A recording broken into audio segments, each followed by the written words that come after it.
Good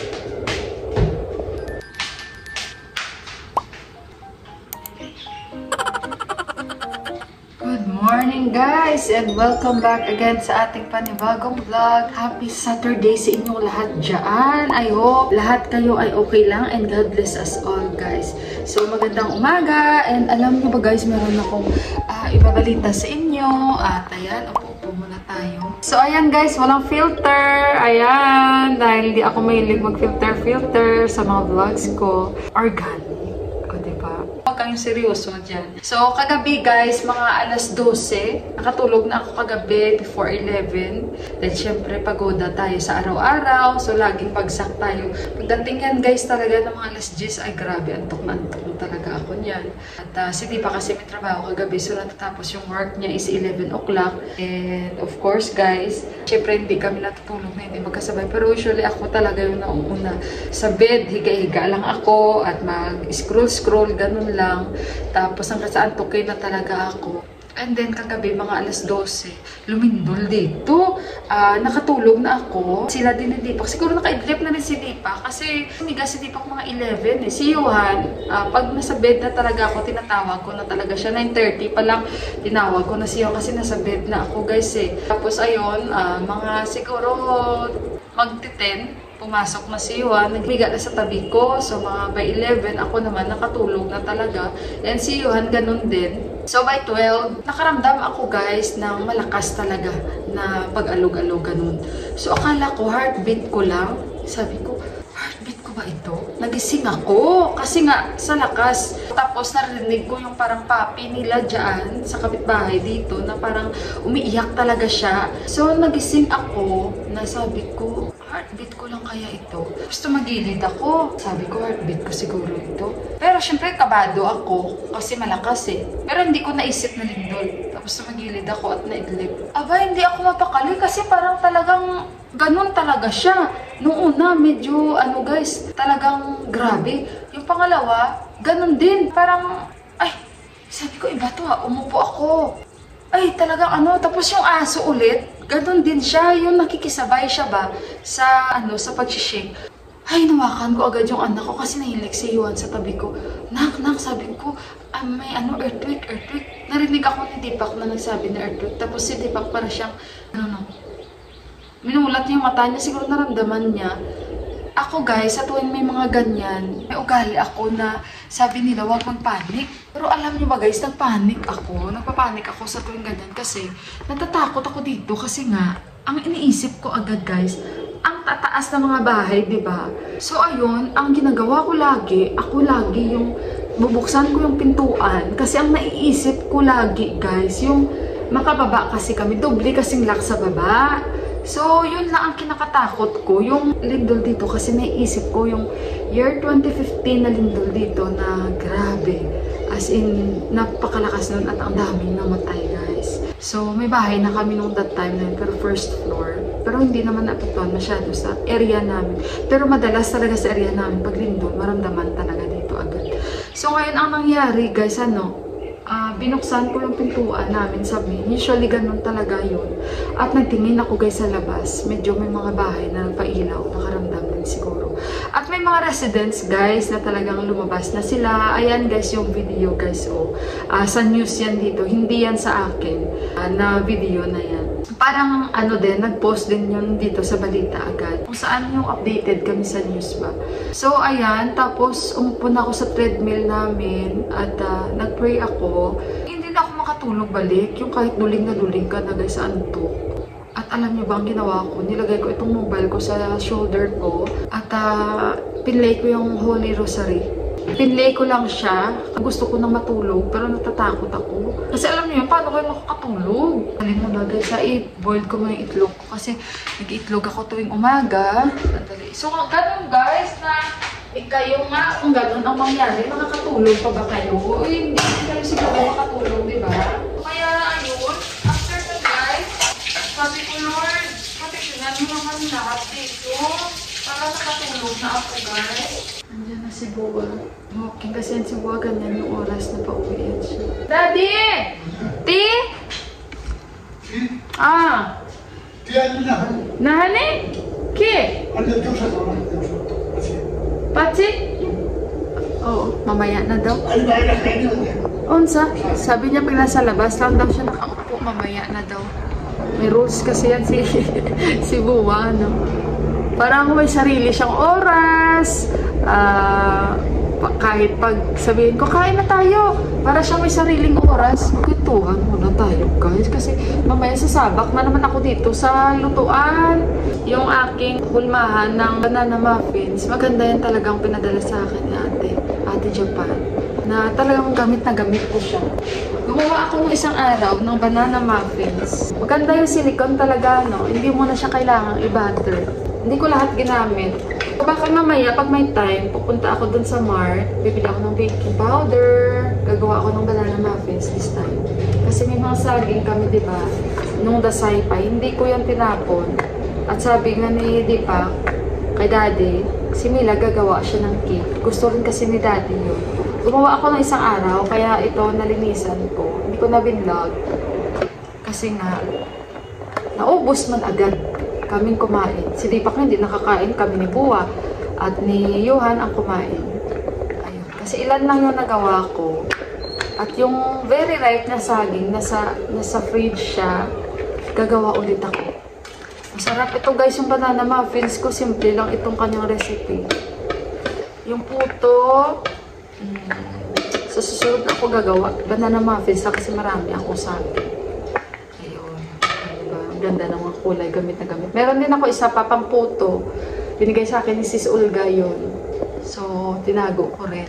Pag magka-time, gawa ako ng puto. Ayan. Mag-order ulit ako ng anadi o malagkit na rice. Dahil gagawa ako ng suman. Ay, hindi suman pala. Biko yun eh. Suman sa amin. Suman sa Tagalog yung pinalot sa saging. Sa amin naman, botong, ibos, ganun guys ang tawag. So, ayan, maghiwa na muna ako ng papaya ko. So guys, tapos na ako kumain itlog. Papaya. Kulay, oh.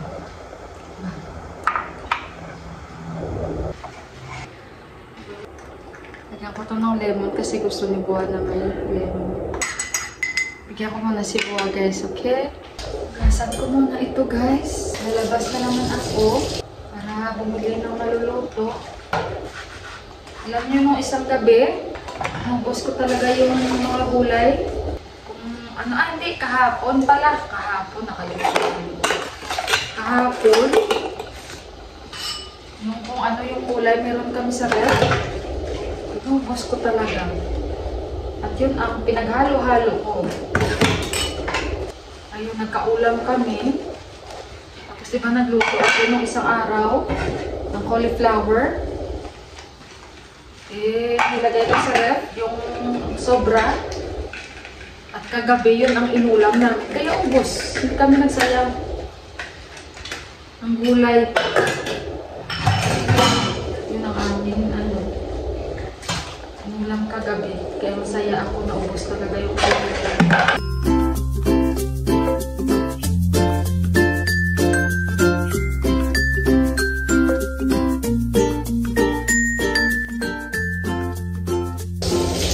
Sa papaya, yung kahapon, nagbudbud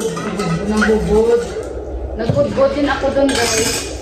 Sabi ko, bahala ka na kung tutubo ka dyan.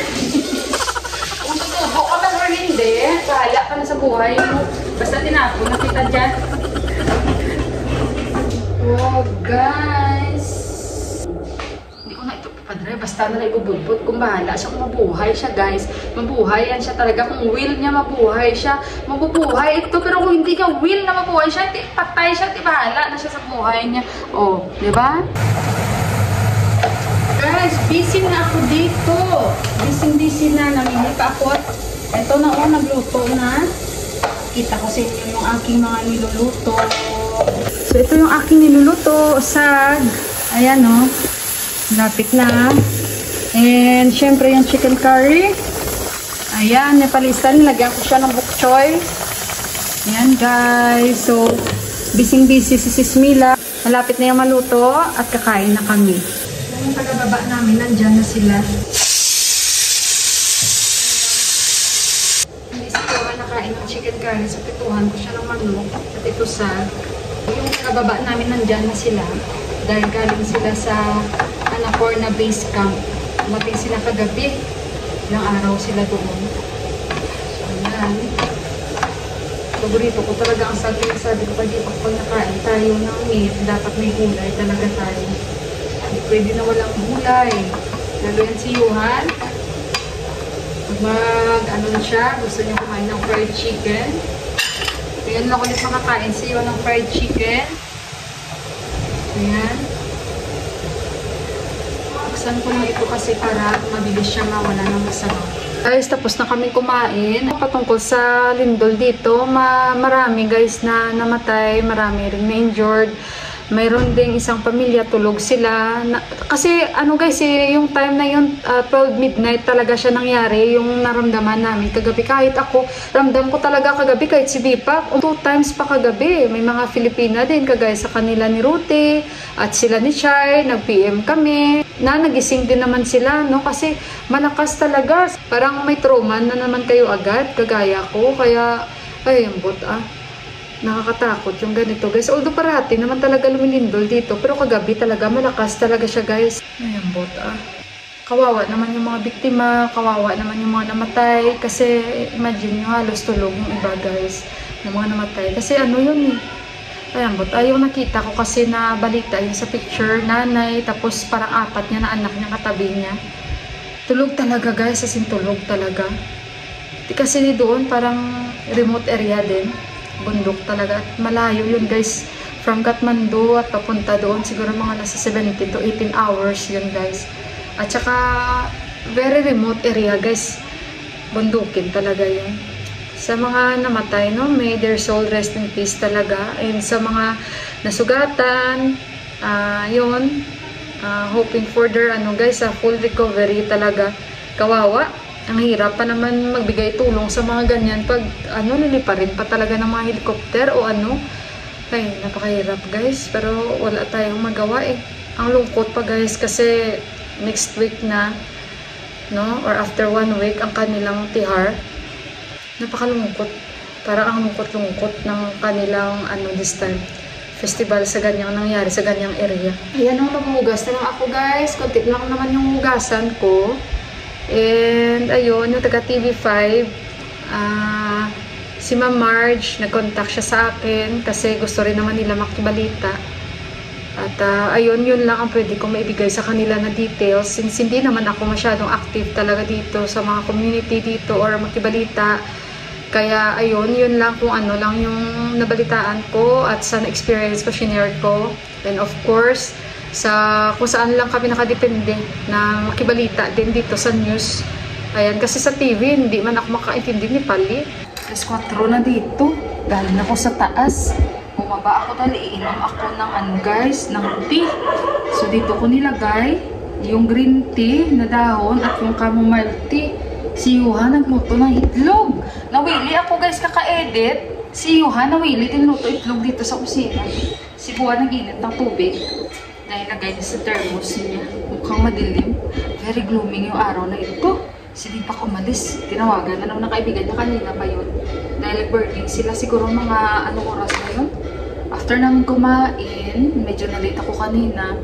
So after namin kumain, umalis siya. Mga siguro 1:30 yun.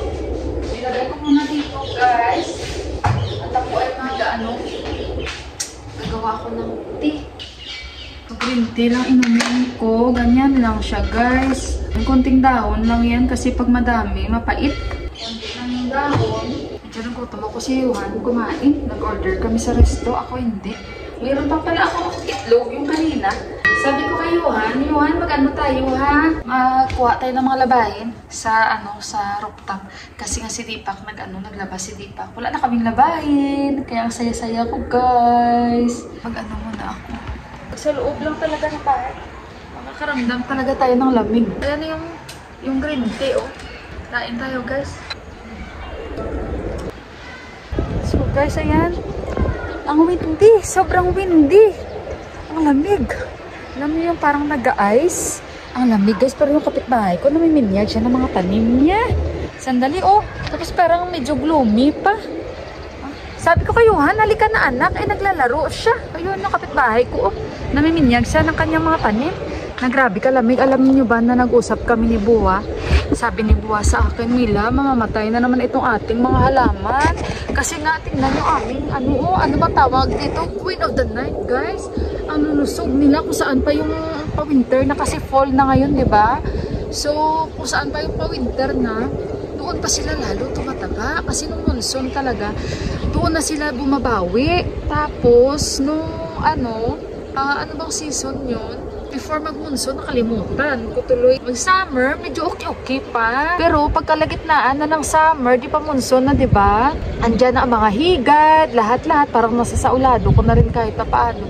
Diyan na sila, parang nasisira-sira. Pag winter talaga, kawawa talaga sila, guys. Ayan. Ang kaibigan niyo, nandun sila, oh. Nagano sila, football siguro. So ayan guys, kuhanin ko muna ito guys ha. At yun pala, update ko kayo sa Lindol, mga 100 plus yung namatay, mga 100 plus plus pa yung mga injured. So from Kathmandu guys, going sa village na yan, Jajarkut ang pangalan, almost 17 to 18 hours kung bibiyahiin yan guys. At saka bundok talaga yan guys. Ano nakita nyo naman? So napakalayo yan. Imagine nyo sa kanila, grabe yung impact papunta dito. Yan na naman parang nasa lahat ata balita. Kasi marami talaga yung namatay. Plus yung mga na-injured pa. Ayan so ayun guys, mag-pray lang tayo. Sandali muna guys ha. Kuhanin ko muna ito mga nilabahan ko ulit guys. Balikan ko kayo. Diyan muna kayo ha. Sandali.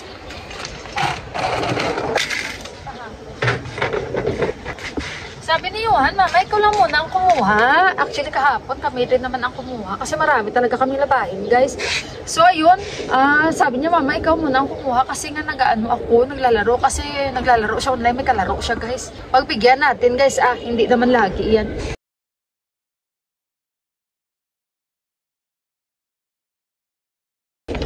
Ayan. Baba tayo. Lamig. Alam nyo, yung mga labahin, pag winter na lalo, ngayong fall pa nga lang, yung mga damit namin parang nag-ice. Langga! O, finish na! The clothes. Natatawa ako kasi yung mga damit namin sa cabinet, hindi na namin ginagamit. Tapos kung ano yung mga nilabahan, yun lang yung ginagamit namin. Natawa ako sa mag-uusap namin ni Johan. So paano yan guys? Ito pala maamoy, may nag-ano. Dito guys, parang hindi sila aware guys, no? Yung nag-ano sila, yung mga plastic. Pinatutod bala nila, kasi ilunggo pa. Inaano nila guys, yun ang ginagawa nila para mabilis sila makagawa ng apoy. Hindi sila pa aware na hindi maganda guys sa environment at yung amoy ng kanilang pausok hindi maganda. So parang mostly sa kanila hindi aware na basta lang sila makagawa ng apoy, puro plastic ginagamit nila. Ewan ko, sana magkaroon sila na ano. Although meron naman dito guys na basurahan na talagang at least kahit paano, pero yung mga ganyan ba na basta na lang sila maggawa ng magtutod-tutod dyan kung sa Ilonggo pa, yung bang magawa sila ng apoy, hindi sila aware, basta ilagay lang nila dahon, plastic, kaya maamoy mo talaga yung plastic. Ayan guys, napakarami ko ng chika sa inyo. I-end ko na yung vlog ko. Again, thank you so much for supporting Inday Mila Sis Mila all the time. Maraming salamat. Ayun, pagpasensyaan nyo minsan yung mga vlogs ko mayroon, tapos wala, kasi syempre minsan busy talaga ako, no? Again, thank you so much. Hindi ako magsawang magpasalamat sa inyo sa mga nagko-comments dyan. Hindi ko man kayo marireplyan lahat, pero alam ko na talagang nakakaintindi kayo, and ayun, pasensya kung late ang aking pagre-reply sa inyo. And please pray lang po sa mga syempre na biktima ng lindol and sa mga namatay. So, ayun guys, mag-pray lang tayo, and hindi lang doon, kung hindi man sa nangyayari this time, sa, alam nyo na, kung saan, iisang bansa lang sila, pero magulo, kasi syempre baka bawal dito sabihin. So, yun lang guys, alam nyo na yun, kasi talagang parati ako nagdadasal sa bansang yun, na sana tumigil na, kasi kawawa talaga yung mga bata. Kaya hindi ako nanonood ng mga news guys, hindi ako nanonood ng mga news, kasi pag may nakikita ako, hinahide ko yun guys, yung mga tao na yun na nag-share o ano man, hinahide ko sila. Kasi ayoko guys, kahit sa mga reels, hinahide ko yun. Ayoko makakita ng mga balita na yun. So let's pray na lang, peace on earth, and ayun guys, basta yun na yun. So maraming salamat again. God bless us all and I love you. Bye guys, ingat kayong lahat!